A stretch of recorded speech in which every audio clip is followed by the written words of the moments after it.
मुसलमान हो करके मुसलमानों को बरगलाने का काम मिस्टर असदुद्दीन ओवैसी करते रहे। एआईएमआईएम का कहीं कोई वजूद नहीं है और बिहार में कहीं कोई वजूद नहीं है।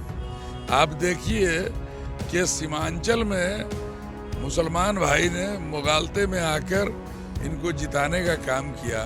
देवांशु, आप देख रहे हैं news for nation. CM Nitish Kumar ने एक बार फिर से उमेश कुशवाहा पर भरोसा जताया है और आज फिर से वो जेडीयू के प्रदेश अध्यक्ष जो हैं वो बनाए गए। इस वक्त हम उनके आवास पर मौजूद है, जहां पर शाम जो है वो ढलने को है और नेता जो हैं एक एक करके उमेश कुशवाहा को बधाई देने के लिए पहुंच रहे हैं। बहुत ही खुशनुमा माहौल है और उनके जो सपोर्टर्स हैं, कार्यकर्ता हैं उमेश कुशवाहा के, खासे खुश नज़र आ रहे हैं क्योंकि नीतीश कुमार ने एक बार फिर से उन पर भरोसा जताया है। इस वक्त हमारे साथ बात करने के लिए जेडीयू के प्रदेश महासचिव मेजर इकबाल जी हैं।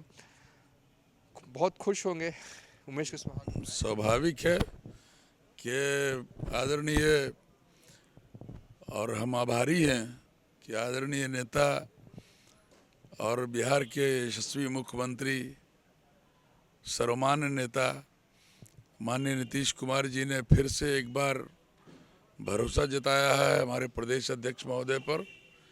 और ये खुशी का माहौल तो पूरे बिहार में है। और उससे भी बड़ी खुशी की बात है कि राष्ट्रीय अध्यक्ष जी ने आदरणीय ललन बाबू ने के प्रस्ताव पर ये अध्यक्ष हुए हैं, प्रस्तावक वही बने हैं।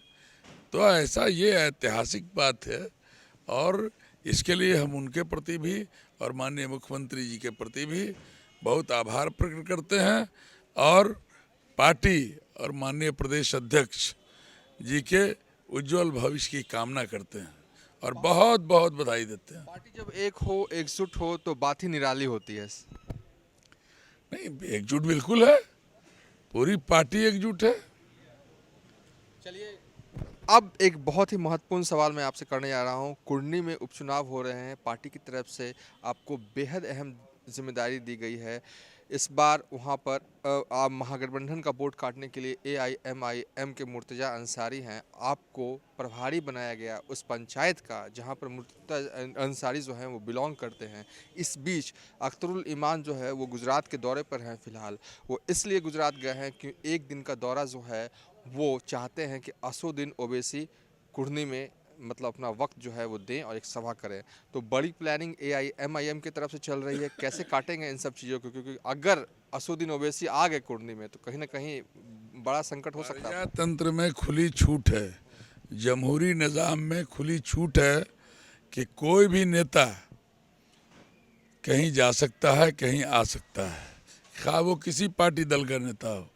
और कोई भी पार्टी अपना उम्मीदवार कहीं से भी खड़ा कर सकती है, लेकिन उसको 365 दिन काम करना चाहिए उन जगहों पर जहां से वो चुनाव लड़ना चाहती है या लड़वाना चाहती है अपने उम्मीदवार को। एआईएमआईएम सिर्फ और सिर्फ वो पार्टी है वहाँ की हैदराबाद की, और पूरा भारत हैदराबाद तो हो नहीं सकता। विरासत में सियासत मिली है, समझा, इसलिए अपनी विरासत को ही संभाले जाके वहीं सियासत करें ज़्यादा अच्छा है।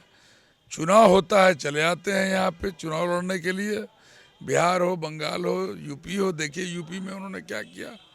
और मुसलमान हो करके मुसलमानों को बरगलाने का काम मिस्टर असदुद्दीन ओवैसी करते रहे हैं।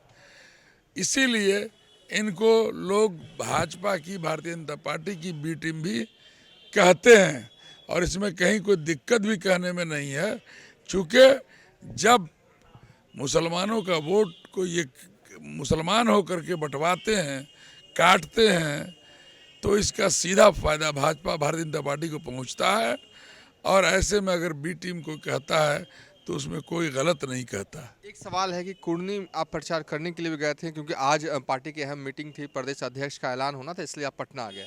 फिर बैक टू पेविलियन यानी कि कुर्नी आप जा रहे हैं, प्रचार कर रहे हैं, मुसलमानों के टोले में जा रहे हैं, मोहल्लों में जा रहे हैं। क्या रीड कर पा रहे हैं? एआईएम का क्या वजूद है? बहुत अच्छा है। एआईएम बहुत बढ़िया है। AIMIM का कहीं कोई वजूद नहीं है और बिहार में कहीं कोई वजूद नहीं है। आप देखिए कि सीमांचल में मुसलमान भाई ने मुगालते में आकर इनको जिताने का काम किया, उसको भी ये संभाल के नहीं रख पाए अपनी थाती को, और वो सब के सब नए महागठबंधन में ही अपना भविष्य उज्जवल उनको लगा और वो तमाम मानिए अपने अपने क्षेत्र का विकास महागठबंधन की सरकार में कर रहे हैं। इसलिए AIMIM का कहीं कोई जनाधार नहीं है और न ही कोई मामला है।